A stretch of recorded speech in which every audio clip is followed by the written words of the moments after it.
Welcome.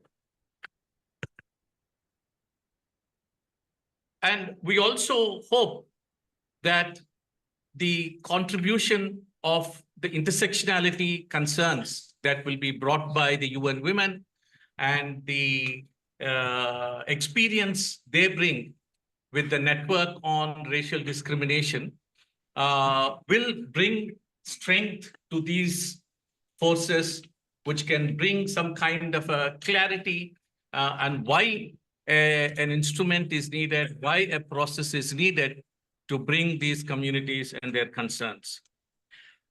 We'll have opening remarks by His Excellency Robert Ray.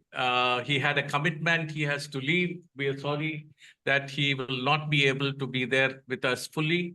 He has squeezed the time to be with us, but we feel that his experience of Canada and his personal experience will also share so that we can strengthen work towards the working group and a working group to pay forward. So we'll start with that message of solidarity and his experience.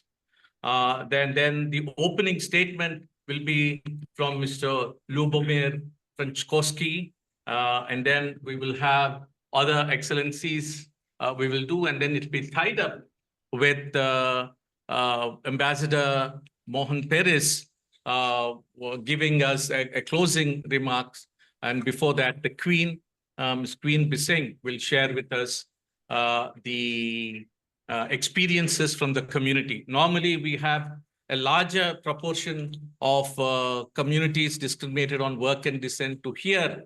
But then, because the narratives already exist, and Ms. Queen Bisseng will bring the spectrum of experiences from all other communities, not just from one continent. May I request Your Excellency Robert Ray to be here to speak. Thank you very much. Thank you very much. I appreciate the chance to join, and I hope my colleagues will forgive me for leaving, because I know that that's not a sign of politeness, but I have a commitment that I made before that I can't skip. I think the message that I want to give today is one of emphasizing that this is not a problem or a challenge that is exclusive to one part of the world. It is a universal problem. And in part, it's universal because of the impact of colonialism in recent, when I say recent, I mean the last 300 or 400 years. The impact of the destruction of indigenous life in the Americas is a tragedy of huge dimensions. And so in Canada, we have been going through, in the last few decades, we've been going through a process of coming to terms with what this has meant for us as Canadians. Because the view of the European settlers at the time in coming to North America, coming to the Americas, I can speak to that. Gustavo can speak to the situation in Colombia, but I can certainly speak to the situation in Canada, was one where the indigenous people were treated as less than human, less than fully human, less than having full equal rights. And the process of dealing with the consequences of that level of discrimination and marginalization has been a profound experience for our country. We are continuing to go through a process that many other countries have gone through and are going through, a process of truth and reconciliation. But the truth part is difficult because in Canada, the significant majority of the country are non-Indigenous. So in any majoritarian world where majority rules, you say, well, you have to recognize that what has happened to a minority of people. I would say that on the basis of the legal discrimination, some of that is beginning to end. And through a process of litigation, renegotiation, modern treaty making, all kinds of processes that have been underway, we have made significant legal progress towards ending discrimination. But as we all know, it doesn't end with the legal formalities. The legal formalities are one thing. The economic and social discrimination that exists is profound in our country. I can only say that it is less than it was 25 years ago and significantly less than it was 50 years ago, but it is still there. So when Paul stopped me in the hall and started talking to me about this issue, I said, well, we all have a number of experiences that compare. Canada does not have a formal caste system, but nevertheless, Canada actively discriminated against Indigenous people. And we have an act, still a law in Canada, which treats people that are called Indians, different Indians than in India, in a unique way, which is discriminatory. The second experience I wanted to describe is the experience of the Rohingya, where I've done a lot of work over the last decade. And to say that my sense is that the people who are stateless and homeless, and we now are facing a situation where those who are in Rakhine State, living in Myanmar, are facing terrible human challenges right now, challenges to their right to live. And in Bangladesh, 1 million people in refugee camps who are not allowed to work and not allowed to integrate with the Bangladeshi population, but also there's no way they can go back to Myanmar because of the circumstances in that country. And I can remember vividly, and in fact, the title of the report that I wrote for the Government of Canada reflects this conversation. I can remember vividly a conversation with a leader in the Rohingya community in the camp in Cox's Bazar. And I said to him, looking at him straight, I said, tell me what I should tell my Prime Minister when I see him. What do you want me to tell him? And he said, tell him we're human. And that sentence had a very profound impact on me. It affected me. I just said, I will never forget that you told me that. I made it the title of my report.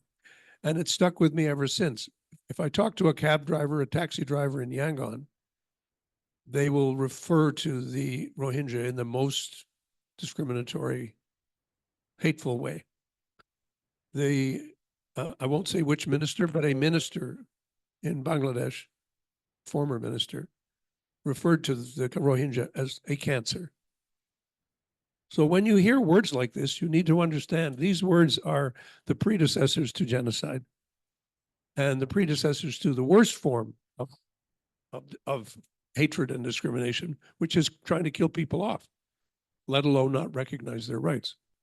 So this is a challenging subject. This is a challenging issue.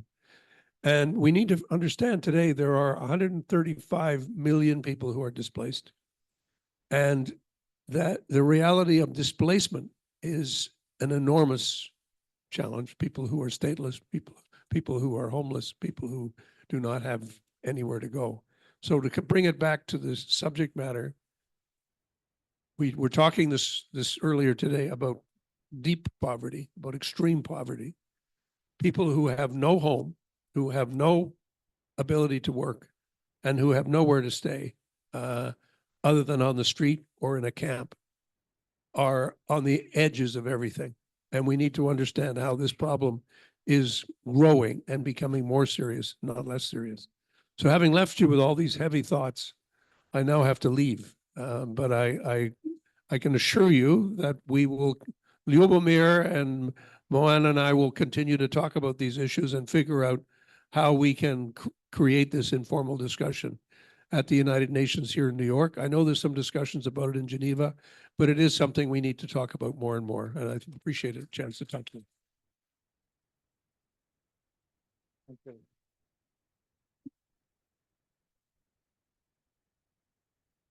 Powerful message of solidarity, as well as have a kind of an informal group taking. Friends, when we first approached Ljubomir Frchkoski, he was very supportive, and he also knew the depth of degradation of this form of exclusions that take place. And not just he knew, he has written about it and he has worked on it. So what greater opportunity than that to have this event co-hosted by the Embassy of North Macedonia. And really, I welcome him to give the opening remarks and a message of how we can address and how he has addressed within the country and now taking it to globally this issue. Over to you, Ambassador. Oh, thank you. Thank you, really. Thank you, really, for your kind words. I will try to make a short remarks on general items. I'm really glad to participate in your high-level political forum activities, and I'm excited about that. Of course, I will try to structure my words in two parts. First will be this general remarks word about the legal improvement in my region, mainly to be relevant about that, just to skip rhetoric in general. But more of my interest is located in the so-called good practices and how that good practices could be involved in improving making effective legal rhetoric about an improvement about the situation of communities discriminated when I work in this. Of course, thank you. I will try, well, namely, as a result of Berlin process from 2019 and Poznan summit, Western Balkan adopted declaration of a Roma integration. I'll speak about the Roma because they are most represented part of this community in the region of Western Balkan. Additionally to that, the Prime Minister had a last meeting in Berlin stressed importance invigorating that issue on the ground. But still, that was a fine line, fine surface behind practically keeping a very slow motion on the basis in improving and integration of Roma community in various parts. Republic of North Macedonia maybe is in a front line of that standards about Roma community, but that was not something you could be very much proud of, because a serious gap is behind us. And we have third strategy of Roma involvement now for 2030, but still more or less discrimination remains. Even in the community, which is multicultural, pretty tolerant, which is different than other Balkan countries, still when you have agreement between two main national groups, ethnic groups, Romas could be side out. Even in that circumstances, not to speak about the majoritarian culture, majoritarian democracy, which are very and pretty repressive on that issue. I make a list of main zones in which this discrimination remain and produce a kind of vicious circle.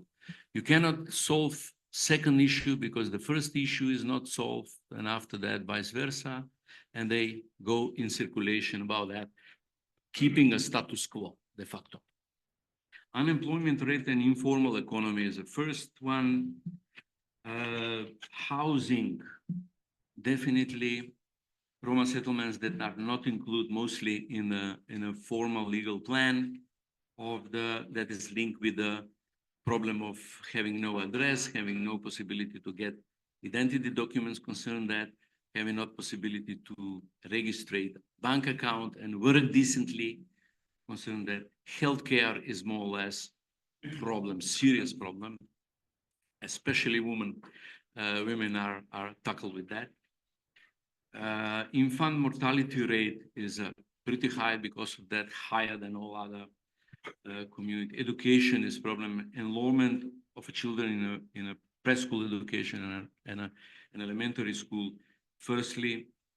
And after that, police brutality, concern especially young Romas, are still an issue. Despite that we have in the region 2 or 3 judgment of international court in Strasbourg about that, but that still was not completely brought to, I will say, life, I will say. Hate speech and anti-Gypsyism, what we call, is a present. Hate speech, of course. Discriminatory practices in civil registration, definitely, which after that make community invisible. And with that, they cannot fulfill their list of human rights. Invisibility. And finally, without that, I will just concern myself in a 3 small zones in which some efforts could be done. And there is no excuse to skip that.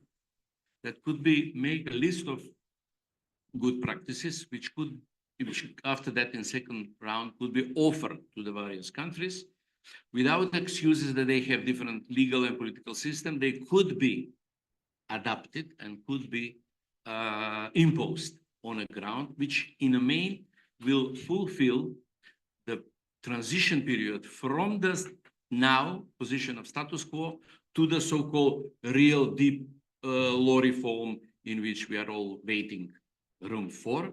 But in this transition period, effective improvement of the situation could be done. And there is no excuse to skip that. Forward. The first zone is visibility of the community.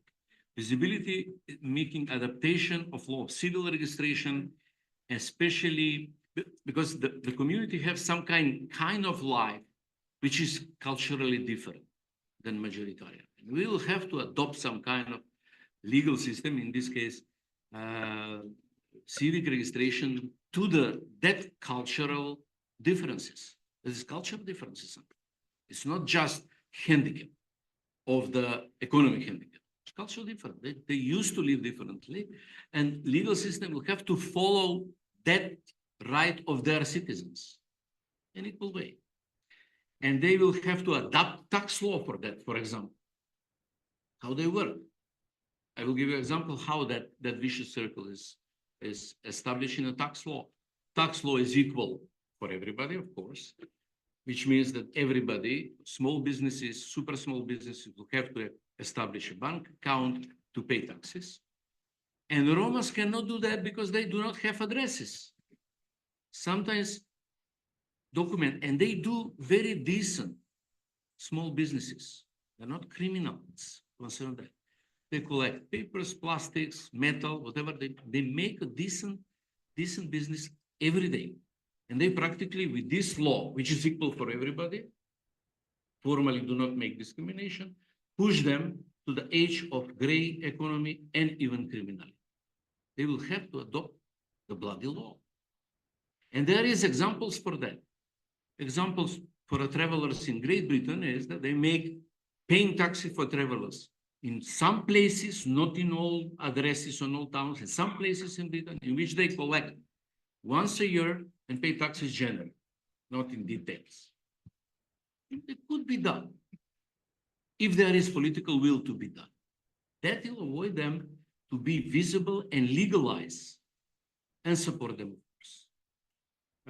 Second issue is litigation claim. That will have to be bodied in NGO or in Ministry of Justice, maybe semi-independent body, who will give a help for making litigation case in a case of discrimination. Help them pro bono. And that will have to be efficient. That is, defensive mechanism, but still very important. You will have to make legal claims, and you will have to push the system to be decent and rule of law to be engaged. But help is important. That is a list of lawyers who will I make that project for a Helsinki committee in Macedonia, how to make decent, sustainable litigation claim for a discrimination of Roma population. That will have to be done.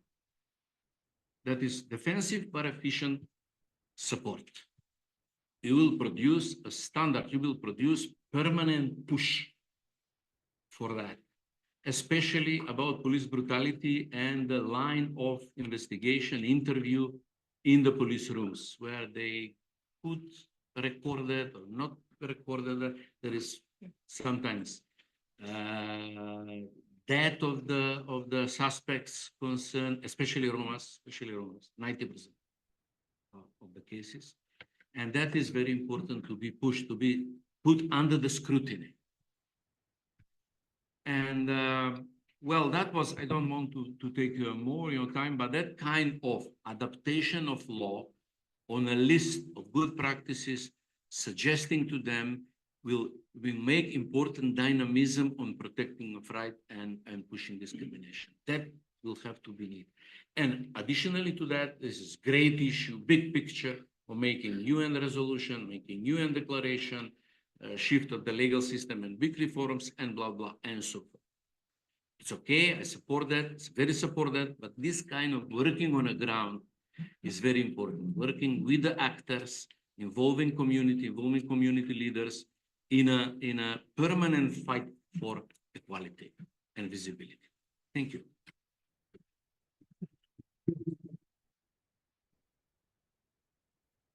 Thank you very much, Ambassador. I think very, very, very poignant, very critical, because we know in some places constitutional provisions are there, even specific legislative and administrative mechanisms are there.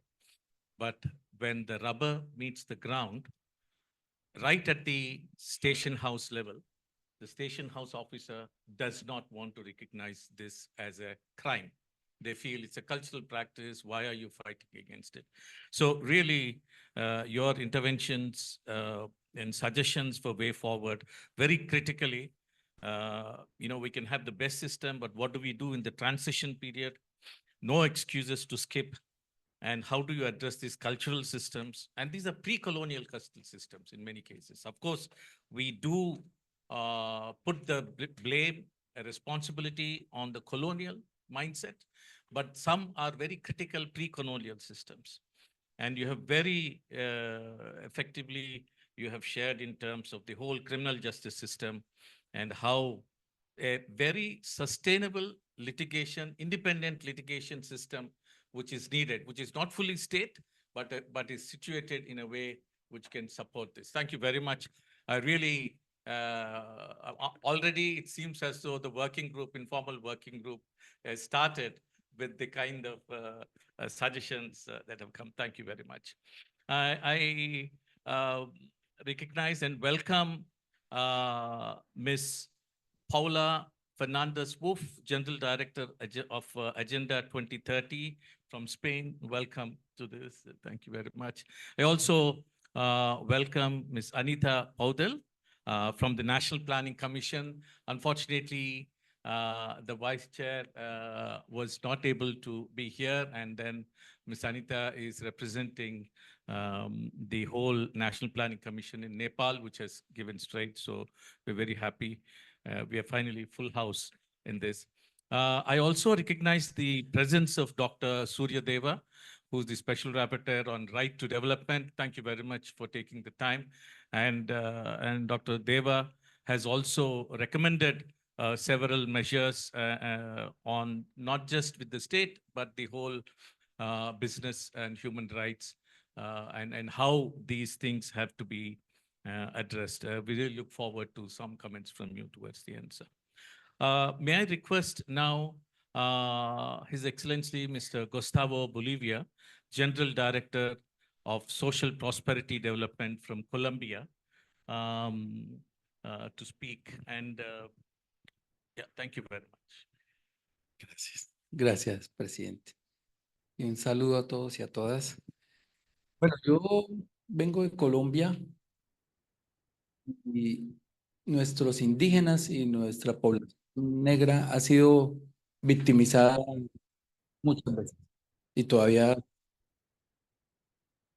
primero durante la conquista, casi que fueron arrasados. Pues cuando ya no tenían mano de obra, trajeron negros de África, esclavizaron más de 2 siglos. Y hoy hay una casta política que los sigue esclavizando. Por siempre han sido discriminados. El tema del empleo, por ejemplo, nosotros tenemos una tasa de empleo cercana a los 10 puntos, 9 de desempleo. Y en el sector indígena el desempleo es del 39% y en las comunidades del 24%. También la mujer es discriminada desde el punto de vista laboral. Y todo esto pasa porque en el mundo persisten todavía el racismo. Eso es algo innegable. Y no estamos trabajando debidamente para solucionarlo.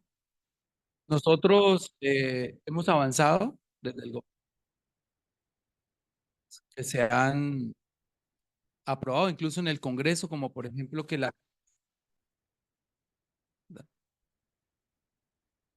mitad de nuestras congresistas tienen que ser, hay una ley en ese sentido.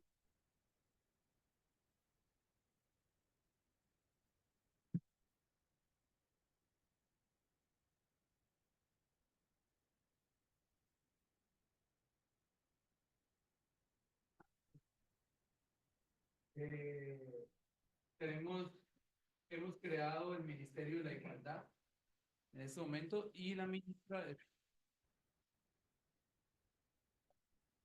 algunos de ustedes habrán oído hablar de ella, y seguimos impulsando desde los colegios, desde las escuelas, una educación con enfoque de género.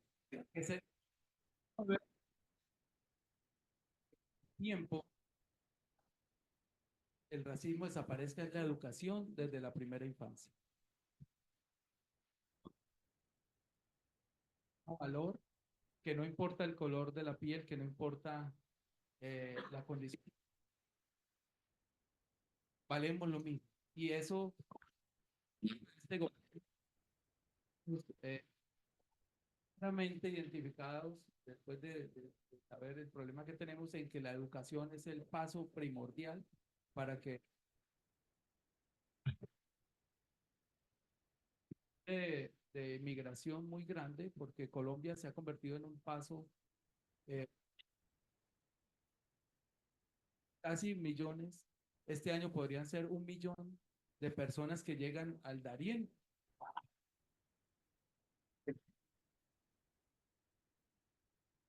Estados Unidos. El año pasado fueron 540,000 personas de más de... Este año, cantidad, con el problema de que el presidente de Panamá recién electo quiso cerrar esa frontera. Problemas sociales, de infraestructura social en los pueblos. Y por eso he querido tomar el tema de los inmigrantes, porque también gran cantidad de los inmigrantes o son de raza negra o son pobres. La discriminación, la pobreza es la peor clase de discriminación. Vamos. Nosotros queremos hacerle un llamado al gobierno de Panamá. Considere esta medida. La persona sale de su país, no lo hace por gusto ni de paseo, con niños, muy porque no ser humano no lucha por su libertad, sencillamente no tiene una razón de ser dentro de su actuar. Nosotros queremos, vamos tratando políticas para adoquinar el camino que conduce a la frontera para que no tengan dificultades de Panamá. Estas personas que llegan a Colombia tienen que atravesar 7 naciones antes de llegar a la frontera. Tienen el niños, niños. Tienen que atravesar no solamente Panamá, sino Costa Rica, Nicaragua, Salvador, Guatemala, atravesar todo México y luego llegar regionales, aunque esa palabra no debería existir, a los Estados Unidos.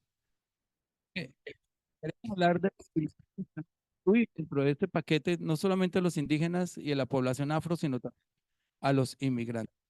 Yo estoy aquí prácticamente aprendiendo porque, ¿sabes? De hecho, no vengo de la política, pero que porque quiero llevar a mi país mensajes alentadores y que todos estos prácticamente lo que sí en este escenario es maravilloso, pero el mundo no cambia a pesar de millones de las Naciones Unidas.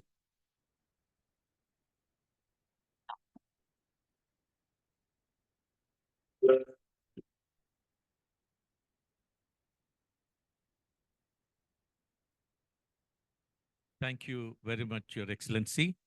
I really apologize for the break in interpretations. We had real problems with the whole United Nations system in providing to the civil society a proper place. And they were charging us so high that we had to have our own services engaged. And this is what happened. I got the gist. I wish we had sequential interpretation, but we will get this translated and then share it with all of us. Thank you.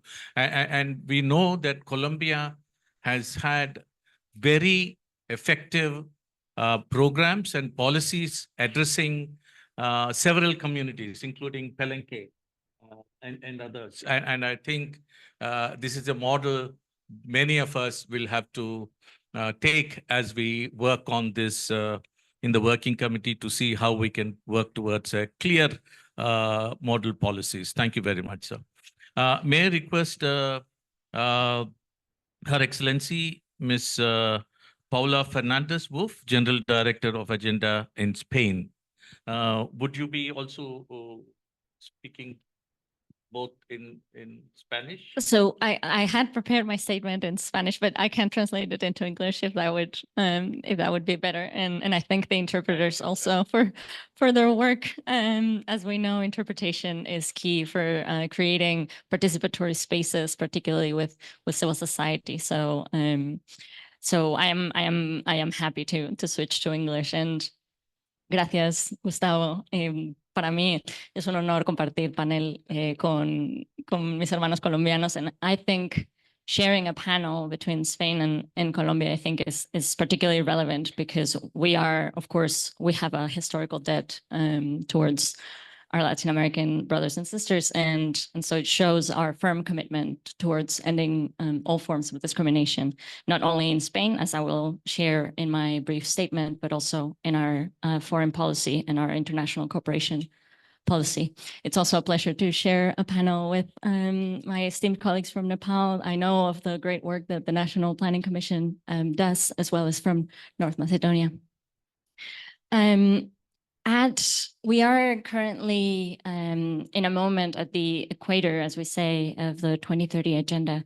And we have still key problems that we cannot afford to have. Discrimination based on what we call social circumstances or social reasons is a huge problem that we have an obligation to end. And this not only for moral reasons, for ethical reasons, it is wrong to discriminate, but also because international law obliges us to do so. Discrimination, as you know, is forbidden under international law. The International Pact on Civil and Political Rights forbids discrimination, particularly on social condition in its Article 2.1. And so as Spain, it is upon us to act on ending this type of discrimination. And it is also crucial to fulfill the SDGs, because as long as this kind of discrimination continues to exist, our efforts to eradicate poverty, to end hunger and sickness will always remain insufficient. They will always fall short. Spain ratified the International Covenant on Civil and Political Rights in 1977. And in 1978, our constitution established the prohibition of discrimination for any kind of personal or social circumstance. Moreover, our criminal code also punishes with prison and fines, specifically two problems that in Spain we think are absolutely crucial to end this kind of discrimination: anti-Roma sentiment, as well as what we call aporophobia. It means, this is a term that was actually coined by a Spanish philosopher, de la Cortina, in the 1990s to refer to the rejection or the discrimination against people who live in poverty. And we think that actually having a word for this phenomenon, for discrimination against people in poverty, is crucial to recognize it, right? To provide it with visibility and the recognition that it deserves and requires, but also to act on it. Because if we don't have the right words, then we can't address them as problems. And as I was saying, these two issues, hatred, hostility, as well as discrimination or violence against people from Roma descent and people who experience poverty, are crucial issues in Spain, and they are also interlinked. They reinforce each other. Of course, they lead to intersectional discriminations. They also interact with other kinds of discriminations, such as based on gender or disability. And all of these discriminations reinforce each other. And I think we have a duty also to understand them better and what the experience of people are, so that we can develop the right public policies to address them, right? We can't develop Governments can't develop policies based on people's experiences on our own, because obviously we need that kind of firsthand experience. And as that has been mentioned by my fellow panelists, laws are not enough. We can develop all the prohibitions and all the obligations that we might want, but we need more. In Spain in particular, hatred crimes, of course, persist, and we have noticed an increase in the numbers, which is related to the fact also that we've developed a system to monitor and to detect and monitor these crimes more systematically. And so, of course, numbers are going to increase, and we don't see this necessarily as a bad thing per se. It means that this monitoring is working and is important, and it also forces us as a government to develop the right policies to address it. Roma people in Spain are still remain one of the groups that are most vulnerable and affected by these multiple discriminations, and we also have a historical debt towards these people. Just to give you a number that still continues to amaze me, it is estimated that 98% of Roma people from Roma descent, experience poverty. 98%. I find it mind-boggling, and even in the European Union, this rate of poverty among Roma people is 80%. So we have an 18%. Of course, zero would be better, but we should at least be aligned with our European partners. And unemployment is also extremely high among Roma people. It's about 52%, and in women it reaches 60% of unemployment. We of course, to address these issues, we have a national strategy for equality, inclusion, and participation of Roma people that tries to address, it tries to get to the core of anti-Roma discrimination. understanding this group of people as also a diverse group. We can speak of people from Roma descent, but we also need to understand that even within this group, it is very diverse. And so we try to integrate this intersectional approach towards discrimination, particularly focusing on women and girls from Roma descent with a disability.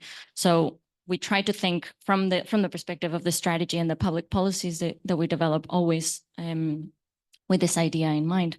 And this strategy, what we really try to do is of course, reinforce their participation through public funding, because we realize that without the active participation of people from Roma descent, there's very little we will do rightly, I think, by them. And we track. It's also not enough to only have a strategy, right? In the same way that it's not enough to just have a prohibition of discrimination, it's not enough to have a strategy. We always try to build in, and in particular in this strategy, we have built in annual progress reports as a regular practice. We do intermediate and final evaluations of these strategies to track progress, to measure progress, and we have specific indicators that follow those recommended by the Fundamental Rights Agency of the European Union. And specifically on the 2030 agenda, we have a multi-level governance system with a strong presence of civil society. And the main organization that represents Roma groups, the Fundación Secretariado Gitano, is present in this council. When we have this council, this is called the Council on Sustainable Development, where we debate and discuss, and this council also takes positions on key issues. Just to give you an example, on Monday Spain will be presenting its national voluntary review. And within that report, civil society has submitted an annex evaluating how they see our national sustainable strategy. And so we always try to include civil society, and particularly on this issue, the Fundación Secretariado Gitano. But as I was saying, we also have to do more to repair this historical debt and repair the harm done over the centuries. And so our government has created a work commission for memory and reconciliation with Roma people in Spain, where also civil society will be represented. And this commission will evaluate the entire history of Roma people in Spain, which is calculated at about 600 years of presence in 2025 in Spain. Lastly, just to conclude, as I was saying, what we call aporophobia, this idea of discriminating against people who experience poverty, is also a key problem. And our criminal code was reformed in 2022 to specifically prohibit this kind of discrimination. So it specifically mentioned this word, which, as a lawyer, I know we tend to idealize legal texts, but I find it moving that we not only recognize an issue, we put a word to it, and we include it in our laws, and we develop it through specific public policies. But of course, we must do more to address this issue. It's not enough to just forbid it, because we know that the socioeconomic variable comes into play in every interaction that people have with the administration, whether it's with social services or healthcare services, the public education system. It is at every level of interaction. And so we must do more to address aporophobia as well. And with this, I thank the organizers for the invitation to this important event, and I look forward to learning from you. Thank you.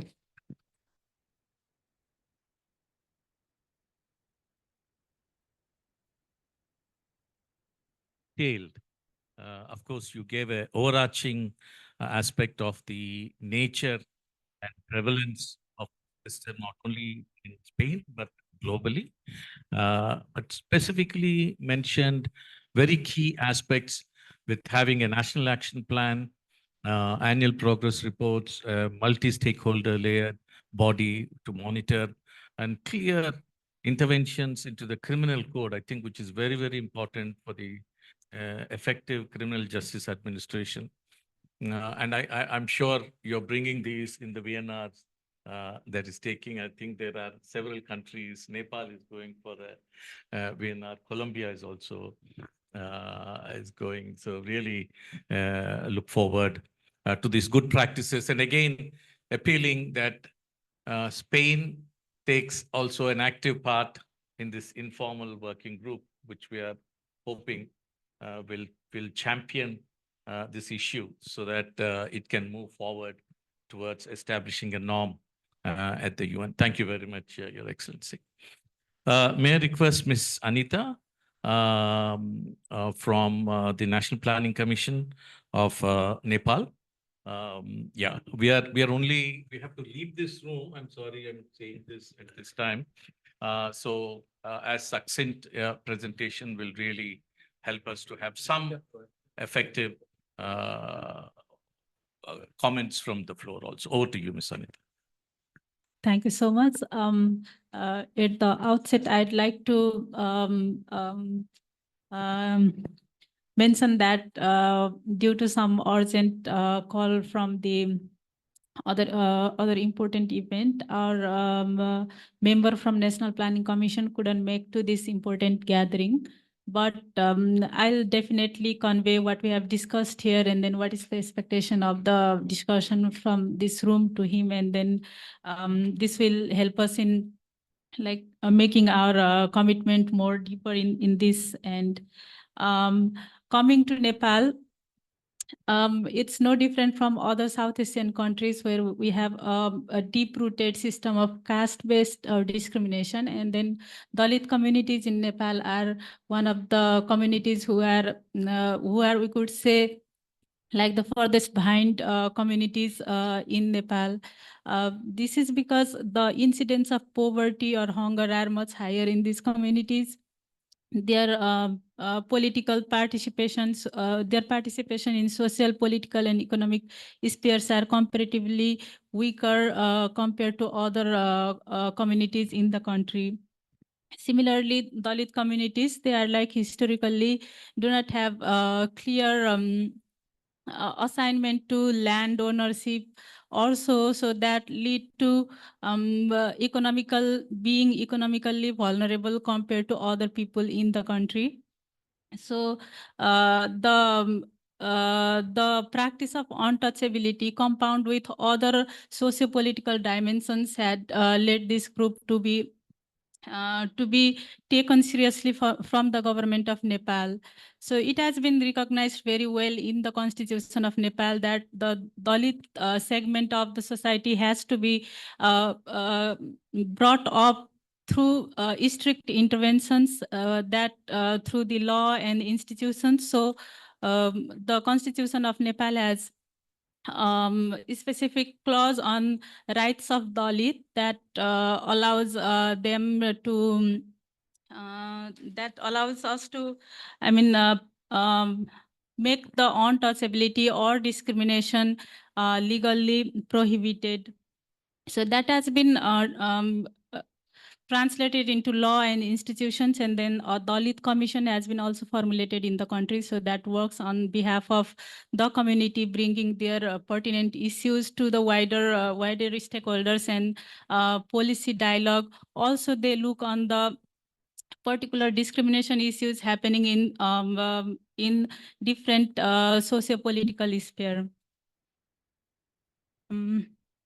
Likewise, we have specific measures relating to affirmative action, actions that have enabled us to ensure participation of the communities in civil service and political space. This positive discrimination has allowed us to bring participation of Dalit in local governments and provincial government and federal government through their representation in the parliament and government. Similarly, in civil service, the participation has been rising in recent year. So, so this particular action has, pushed our country to bring the untouchable segment of the society forward so that they could raise their voice in proper place, so that they could bring their issues in policy intervention and make it more rapid in terms of eliminating discrimination and making the society more equal.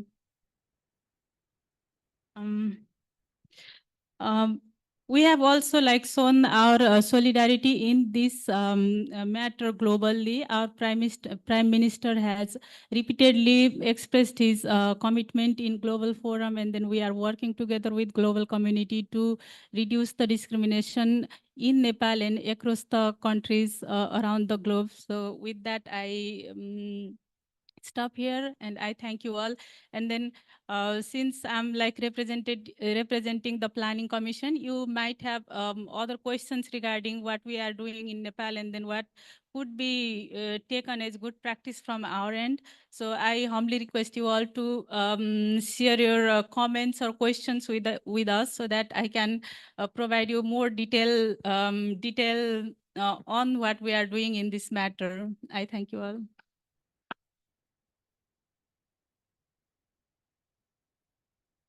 Thank you very much, Ms. Anita. Really, for a democracy, which is emerging democracy, one of the first things they have done is give representation to the former communities who have been excluded, Dalits, established Dalit Commission, the aspects that you're mentioning in terms of increasing the number of civil servants who are supposed to implement, and several other aspects. I must also mention here that last year, the Minister of Foreign Affairs, Mr. Shrestha, I think if I,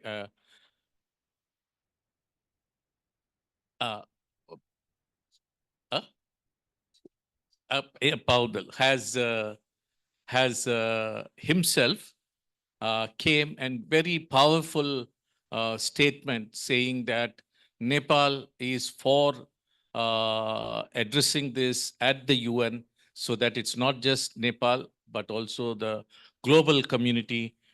They would like to make sure that we have certain norms. So really appreciate and that legacy you're continuing and offering this kind of a support to us. Thank you very much, Ms. Anita.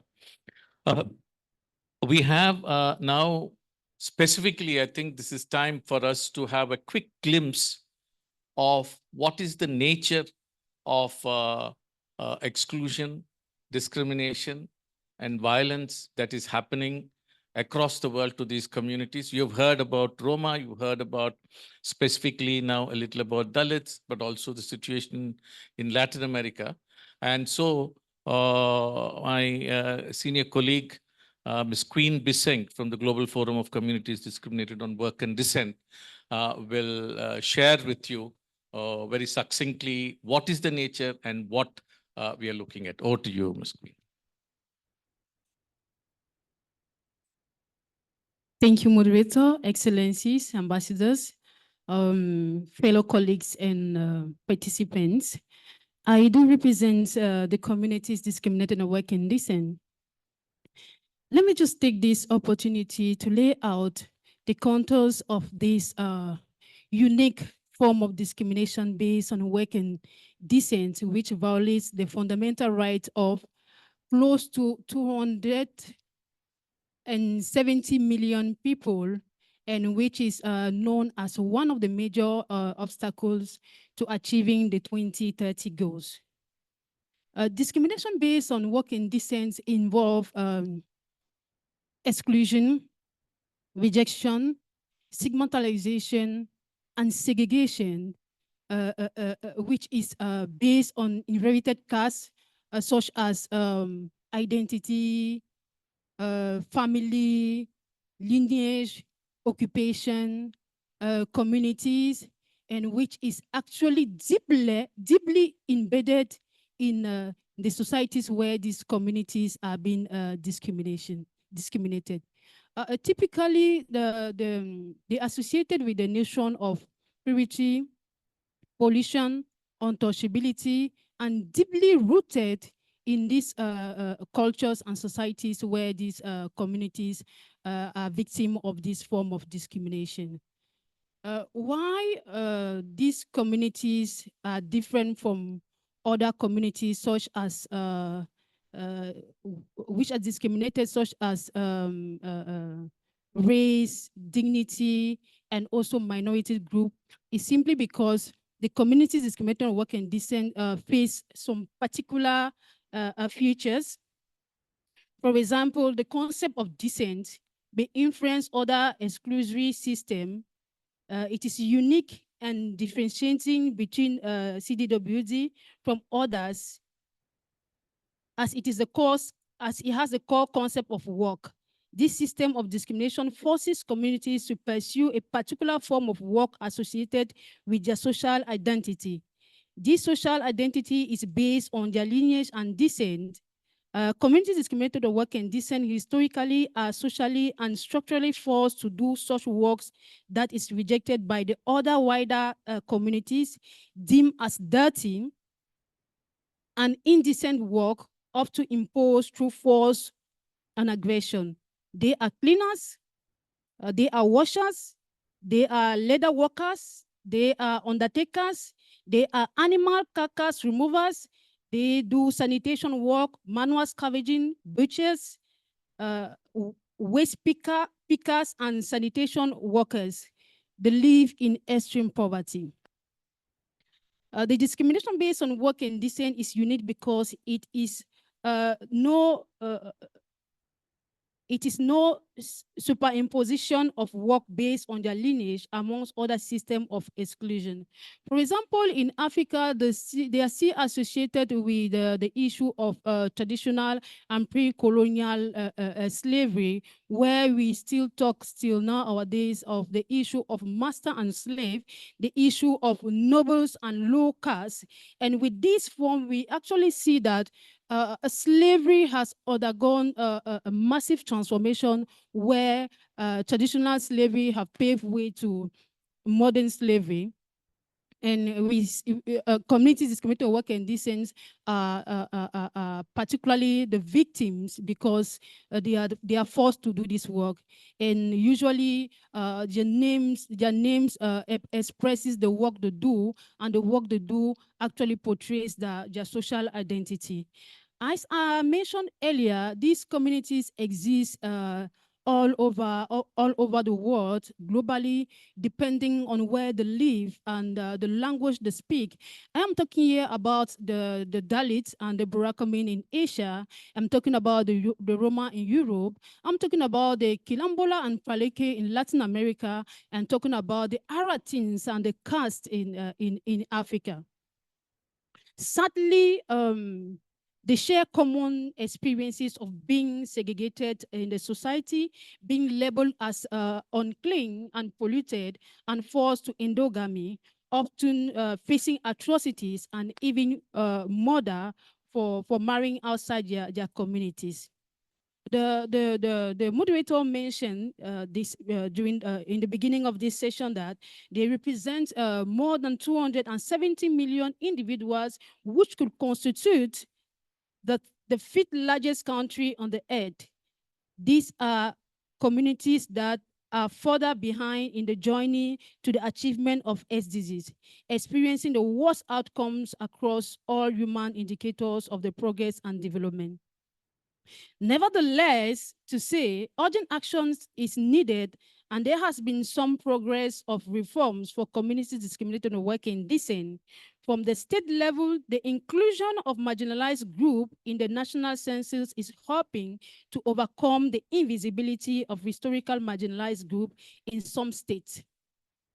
Constitutional and legal provisions are enhancing access to justice, with state budget funds being embarked for the development of the SDGs. There has been some success also through regional mechanism. Recently, the NGO Forum of the African Commission on Human and People's Rights has adopted a resolution on the promotion and the protection of communities discriminated on work and decent, and we continue the advocacy for the African Commission to adopt it. Regrettably, thank you. Regrettably, there are still many communities that are discriminated against on work and decent. They are not even counted in the official statistics. And where special measures exist, there is a big gap between what reforms have promised and what has been implemented. Clearly, further actions are needed. The high-level political forum is an opportunity for us globally as a community to think creatively and innovatively on how to address the systematic barriers to achieving the 2030 agenda and have to leave no one behind. Let me close by actually pointing out our key recommendations. We call on UN member states, international agencies, non-governmental organizations, and civil society leaders to join an informal working group on communities discriminated and working decent. The working group will identify diverse groups and actors left behind based on regular disaggregated data and in-depth stakeholder mapping, and allocate sufficient resources for those further left behind in the design process. Engage with communities representatives, civil society organizations, government, and international bodies to ensure the voices of affected communities are heard and incorporated. Develop actionable policies, recommendations for member states and international organizations to address discrimination based on work and decent. Increase awareness of community discriminated based on work and decent through campaign, publication, partnership with media and educational institutions. Establish mechanisms to monitor and evaluate the implementation of the resolution and declaration, ensuring accountability and progress. Our expected outcomes through the working group is to address the human rights gaps regarding discrimination based on work and decent, and take steps to address the unique forms of discrimination through a resolution that formally recognizes and addresses the discrimination based on work and decent, a declaration that sets global standards and communities to protect communities discriminated on work and decent, increase global awareness and understanding of the issues faced by these communities, and concrete policy changes at national and international level that improve the lives of these communities discriminated on work and decent. Thank you. Thank you very much, Ms. Bisseng. Very, very succinct. Maybe she's also prepared a draft, which we will present and have a photo with you as draft terms of reference, but very clear. And you would notice that whether it is Mauritania, and my colleague Dico is from Mauritania, but a diaspora in France, and whether it is Queen Bisseng in Cameroon, or whether it is my dear friend Varsalini from Quilombola, or my dear friends from Dalits in India and Nepal, and Roma community, who's here, we all experience very similar forms. And sometimes I wonder, how is it as diverse as Burakumin in Japan to Brazil, that forms of untouchability, forms of discrimination, forms of criminalization, forms of forcing them into work of forced labor are so similar. It's as though somebody, I wonder it is God or whatever name that you have, has devised these systems, and human beings have, wherever they are, have come. And I think it's very essential for us to look at this because we have been dismembered across these continents. And what we are doing today is remembering ourselves so that we will say, we will not allow this form to continue.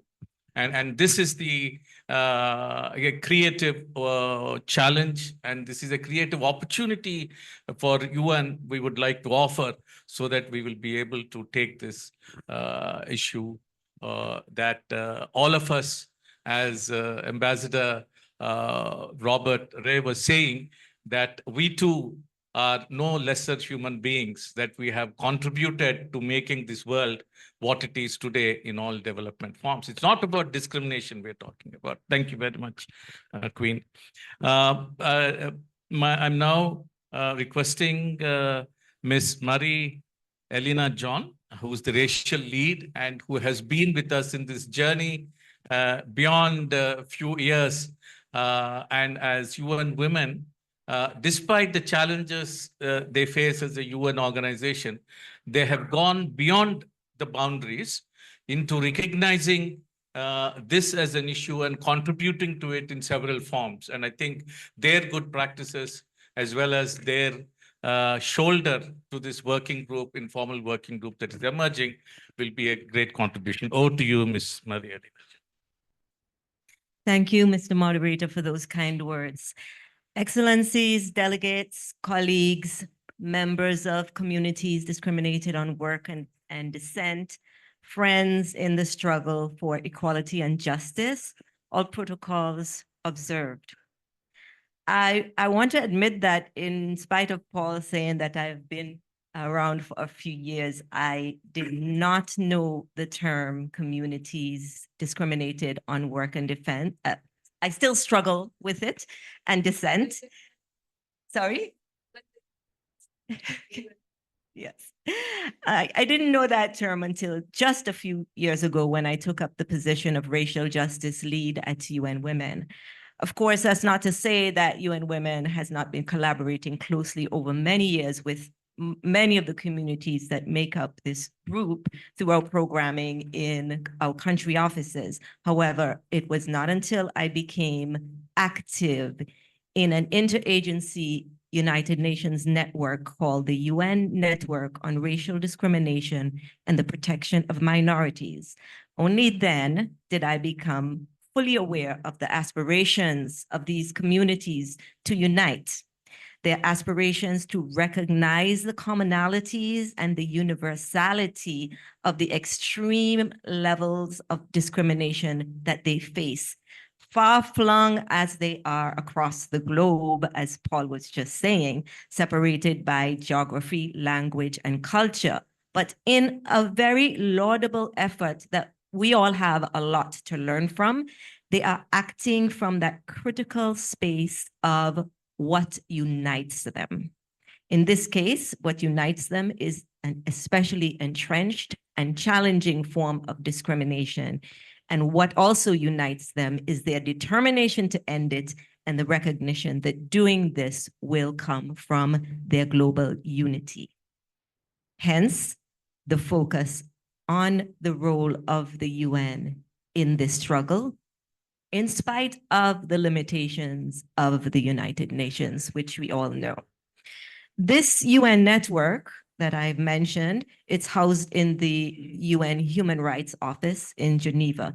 It is an interagency platform that unites the vast majority of UN entities, much in that same spirit of uniting for strength and for action. And what it does, it mobilizes the UN to take action on racial discrimination. It was in fact quite dormant until until 2020, when there was a resurgence based on the George Floyd murder, and that led to an international, a global resurgence within the UN of attention on racial justice and related issues of discrimination. So this is where much of my personal attention has gone outside of another key area, which is people of African descent, given the decade of people of African descent. So I really appreciate the collaboration. However, I want to really focus not so much on UN Women's work in this area, but on the work we do with this network, because that is very important. That network has a membership of about 20 or so of the 30 UN agencies that exist. So you see the importance of aligning with this network and moving within it. So, and these communities are not new to this network.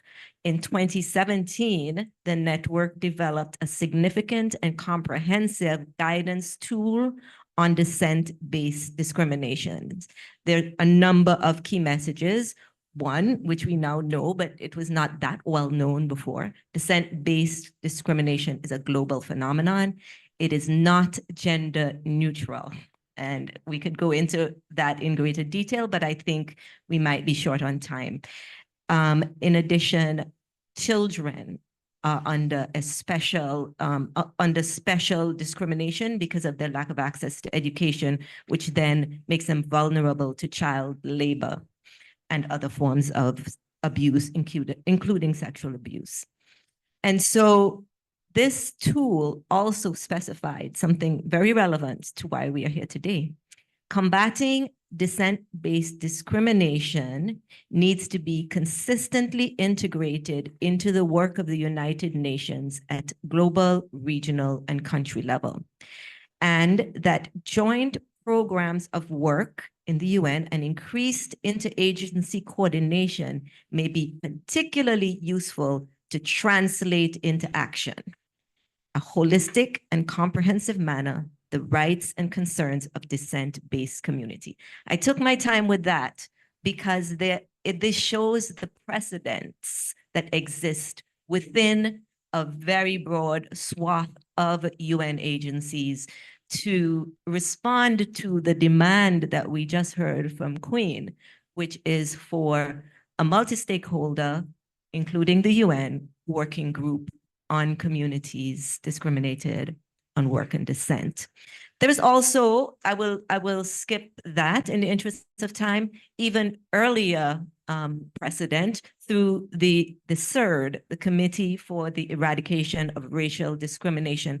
And that is the #1 racial justice instrument in the United Nations. And that we can maybe put in the chat if anyone wants to reference CERD, as well as maybe in the chat, we can also add the 2017 guidance. So I would like to talk about recent work, especially with UN Women and in collaboration with sister agencies in this network. It's been in a number of arenas, but I want to reference last year under the chapeau of the entire network of 20 plus agencies. I would say it was a convening during the General Assembly. And I would say it was something of a breakthrough in our efforts to raise awareness of communities discriminated on work and descent, with special attention, of course, with UN Women there to an intersectional approach that considered the importance of the intersection of gender equality. And there are a number of things that came out of this. We can also drop the conference paper into the chat so that you can read it in detail. It is very, very rich. But just a few highlights. The lack of presence of these communities, especially women, in key policy documents and frameworks was noted. And the group requested the UN system to include CDWD communities in its programming, and importantly, to be at the table when policies that affect them are being formulated in their countries. Budget was also called for these communities. The level of violence against women and children, especially girl children, was highlighted by the Quilombola community, especially in terms of having to leave their area of their remote home areas for education, and the sexual violence that came with that, as well as the dramatic violence of murder of Quilombola women. That was also highlighted. Across the board, there was recognition that data was lacking, and data is critical to identify those who are systematically being left behind. And then the mandate of Leave No One Behind brings me to what was a key part of this discussion. And I want to credit UNFPA and the Minority Rights Group for both of them speaking to this. And they put it so well. I'm just going to kind of say what they said. They said, you know, okay, so this is a position where you would really locate this group of communities, right? And leaving no one behind because they are among the most marginalized. But this very poignant and pointed point was made that we tend to approach leave no one behind as if we are waiting on a bus to take us into the promised land of sustainable development. And there is this great goodwill and the bus comes and it's really just a matter of waiting until everybody gets on and making sure everybody gets on. And then we will know that no one is left behind. But the truth is that there are monitors that are actively removing people from getting on the bus or pushing them off the bus. They're not being just left behind by accident. They're being pushed further behind and prevented. The answer, it was said, is to ensure interventions understand the power of exclusion and become more targeted and address the underlying structural issues. And finally, a key recommendation and outcome, even at that event, was a call for the multi-stakeholder working group that we are now really focused on this time, that Queen has led the call and the demand for it. And so I think I will just end here looking at the time. I had a few more comments, but I will just say that I look forward to taking all of this forward with all of you here. And thank you for having me. Thank you so much for that detail and for UN Women to have come a little out of your boundaries, so to speak, but really going where the issue is and not asking the issue to come to you. I think that's really important, the way that you have done, and we really look forward to your continued support and active participation in this. Thank you very much, Ms. John. Friends, we are coming to the penultimate point. Sorry, I request 10 more minutes of your time and the next thing. So without further ado, I call upon Ambassador His Excellency Mr. Mohan Pieris, who needs no introduction to this issue because he has himself has acknowledged that this is an issue not just in one country, but across.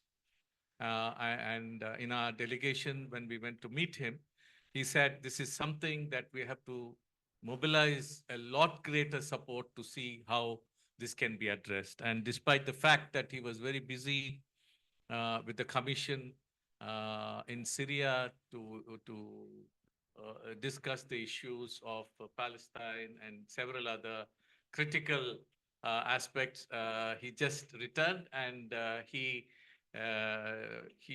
carved into his budget to time to be here and give his contribution to this. So I request Your Excellency, Mr. Mohan Pieris, please. Thank you for friends, I find the cliche leave no one behind really posing a paradox for me, quite frankly, because everybody seems to be left behind. That's a nice little cliche we throw around in the UN time and again. It's really a refuge that we take, perhaps, from the reality of things. Listening to all that was said this morning, it appears that in the tapestry of our diverse world, the fabric of society, as the report says, is woven with countless threads of culture, heritage, and identity. Among these threads, one enduring pattern persists. And what is that? The discrimination faced by communities based on their work and their descent. Now, a specific community that accounts for, it was put in numbers, but 4% of the total population of the world, which really is the population of a country. So facing discrimination, segregation, alienation, underdevelopment, and prone to modern slavery, globally known as communities discriminated on work and descent. A very nice term to use, quite frankly. Whoever who coined it must have been a little bit of jurisprudential gymnastics. that they probably performed in coining that term. Now, all this is structured upon the mythical idea of purity and pollution, which divides people in social hierarchy based on their purity of occupation. Now, the communities at the bottom of the hierarchical pyramid are considered the most impure and polluted. Now, I can probably go on. There's a want of time here. I just want to leave you with a little thought that Martin Luther King actually left us with when he said that discrimination is a hellhound that gnaws at the marginalized in every waking moment of their lives, to remind them that the lie of their inferiority is accepted in the society dominating them. That's the truth of it. After all, human beings are all born equal and entitled to be respected simply because he or she is human. It is therefore our responsibility, my dear friends, to ensure they enjoy that birthright. We cannot tolerate any discrimination based on work or descent or any other for that matter, if we are to achieve substantial success in reaching the sustainable development goals. So my dear friends, we must stand up for people against discrimination and consider ourselves advocates for human rights. Human rights are indeed, as we all will accept without dimmer, a fundamental aspect of dignified human living. They serve as the foundation for ensuring that every individual can live with dignity, freedom, equality, justice, and peace. I do not want to repeat myself because everything that needs to be said has been said. Queen and yourselves, you have said it all. The need for a resolution, the need for a declaration, a need for an open-ended working group. I think it's a need of the hour because it's only then, if we actively, proactively address these issues, that we can probably come back next year and say things are a little better. Otherwise, it'll be a dismal story that will repeat itself. And we will soon become a supermarket selling speeches. Thank you.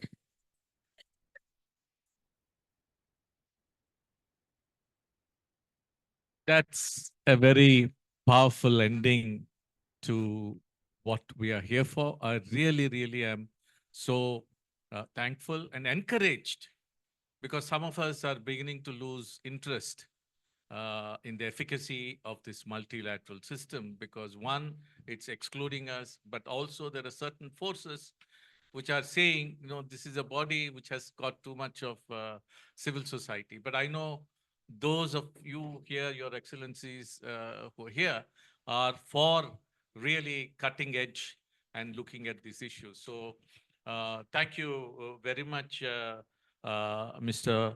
Ljubomir Frchkoski. I'm sorry again, by the time, so thank you very much for co-hosting this wonderful side event and for all your contribution. Thank you very much, Your Excellency, Ms. Gustavo. I really apologize for the problems with interpretation, but thank you. You have been there. And Your Excellency, Ms. Paula Fernandez, you have laid the rule, and we really look forward to your contribution to this. And Ms. Anita, I'm sure you will encourage Nepal and the ministry to come strongly. You have led it in the region, and I'm sure you will contribute. UN Women, Ms. Mary Elena, it's really, you're continuing to inspire us, and then not just, you know, women itself is it, but you're saying even within the women, there is a special layer which you'll have to address.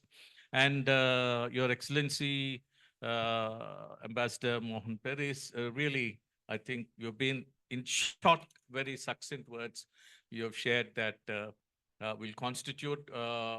You've also given us time to further discuss, and maybe at some point we can convene a meeting to see how this can be carried. And thank you very much. If there are any quick comments which you would like, do we have a few minutes? It's possible. from the floor. I recognize several lead individuals here from community, from different continents. We have run short of time, but if there's anyone who would like to inspire a minute. Yes, Diko, please. Je parle français par contre. Yeah, please do that. Hein? We can have Merci, chers invités. Franchement, j'étais très ému par rapport à ce que vous avez dit. Je suis issu de la communauté Haratin de la Mauritanie. Justement, il y a la volonté politique qui manque. Il y a aussi les institutions des Nations Unies, souvent, elles sont un peu lourdes. Est-ce qu'il y a une possibilité de votre part d'essayer un peu d'accélérer, parce qu'il y a beaucoup de pays qui ratifient beaucoup d'accords, de traités, de tout ce que vous voulez, qui ne le respectent pas. Est-ce qu'il y a possibilité d'agir? Merci.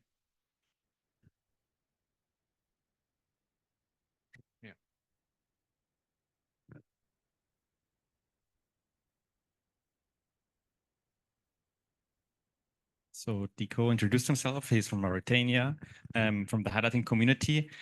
He asked the question that given the slowness and the pace of UN institutions, how might we be able to speed up the process and accelerate the recognition of those communities concretely? Thank you.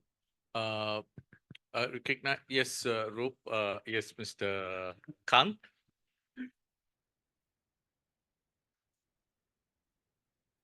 Thank you, Paul. My question is directed to Mary Elena John, who represent UN.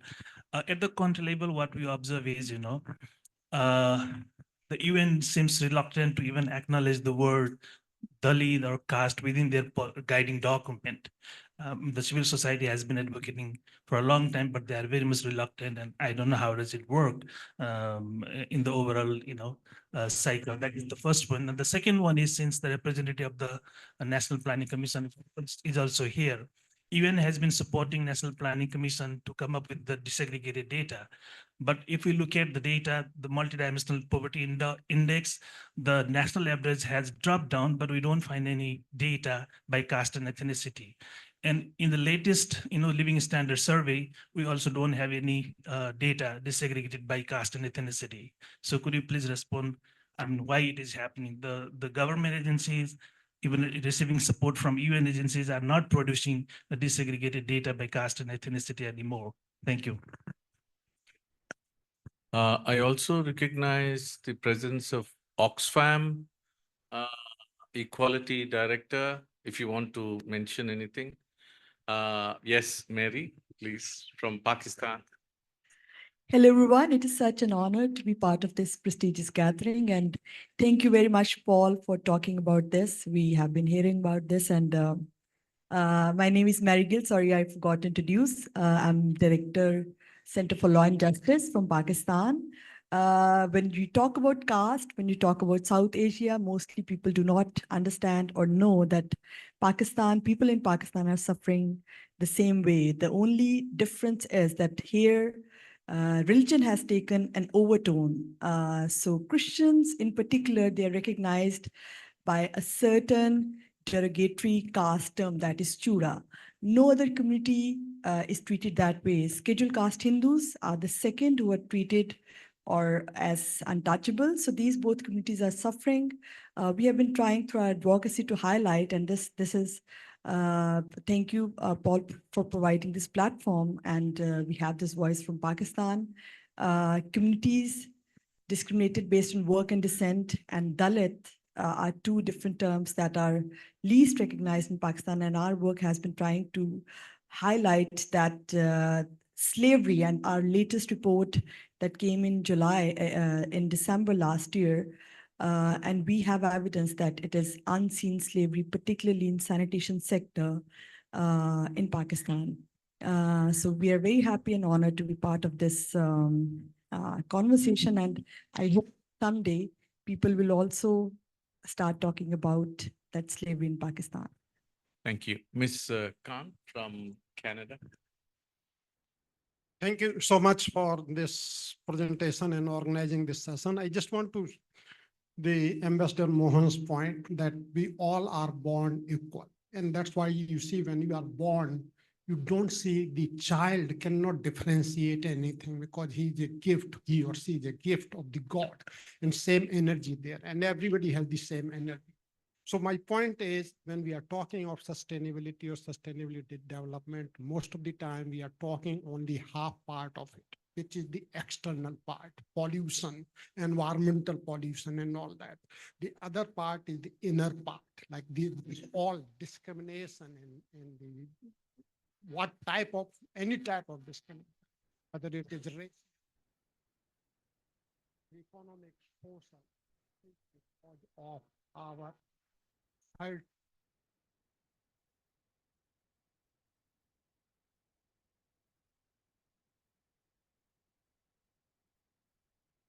Bring the renewable energy and we do this and this.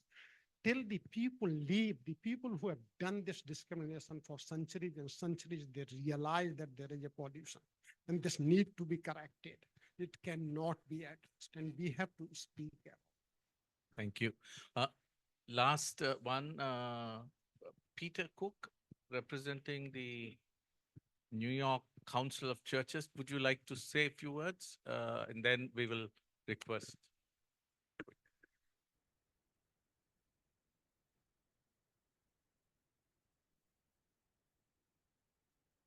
Thank you. It's really a pleasure to be here to listen and learn and trying to grasp this whole issue of work and dissent. I know that for the Council of Churches, we work a lot on the question of discrimination against Dalits in India and how that manifests itself here in the United States, and also looking at the question of transnational violence against minorities here in the United States who come from countries like India. As we look at the asylum crisis in the United States, I also, and that's another area that we look at, I wonder how many of the people who come to the United States who are asylees have to leave their countries because of discrimination based on work and dissent. And that's a question. And I'm not sure that the question of immigration to the US and the needs of asylum seekers takes into account that particular level of discrimination. Thank you.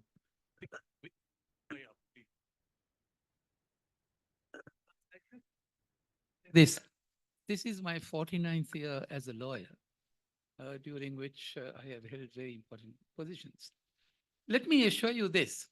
If you expect the law to deliver, you're dreaming, actually, quite frankly. We need to look beyond the law. Our hearts and minds must change. Societies must change. You must see the Dalit in your neighbor. You don't have to be going around looking for Dalits. I advise it, I say this in all deliberate, in a very deliberate sense. You have to see the Dalits in your neighbor. You see the downtrodden in here. In other words, stir our hearts. No law, a jurisprudential approach, the jurisprudence will only facilitate us in getting there. But we'll never get there so long as our hearts are made of stone. Our hearts and minds must transform, must change. It is only then that we can give life to the law. It is only then that the law can help us. So, my dear friends, let's take this, move this paradigm from being a very jurisprudential, legalistic, United Nations approach, take it to our homes, to our children, to our schools, to our universities, to the entire community, and sensitize them to the need for equality and fair play. Thank you.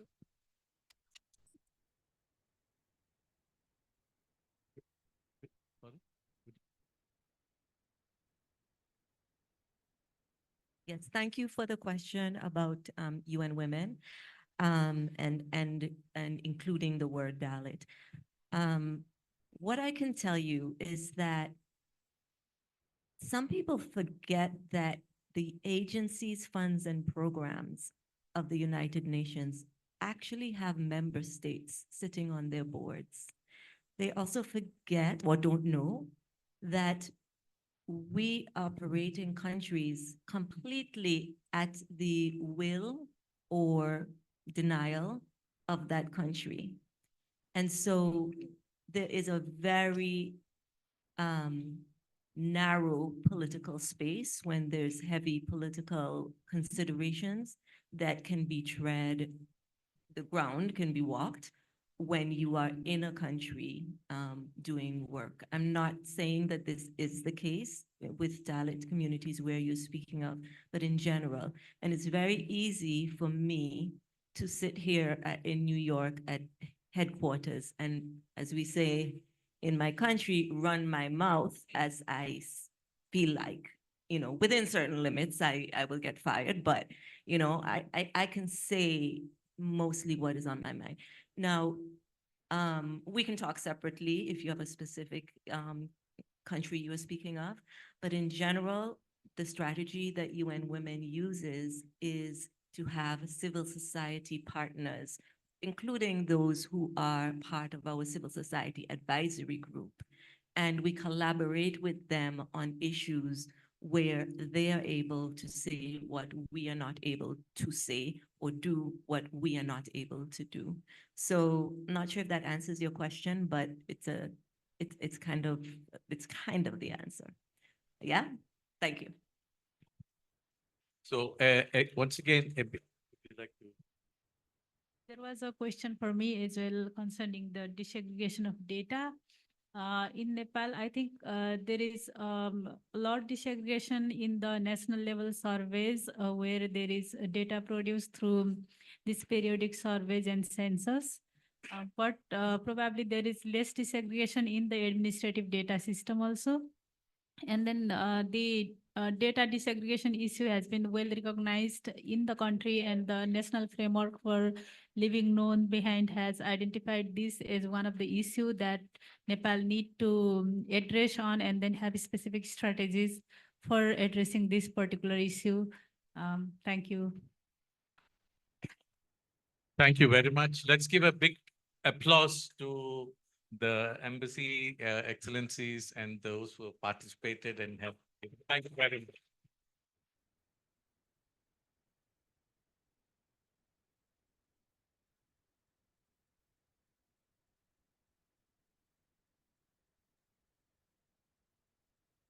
Thank you. Thank you so much to our audience here on Zoom. I hope you're able to hear me. And I would also like to thank our interpreters who were there with us today, who supported us so much, put all in their efforts, their time. And my apologies to the interpreters for the issue with the tech, and we'll definitely work on resolving that. Thank you so much. Thank you.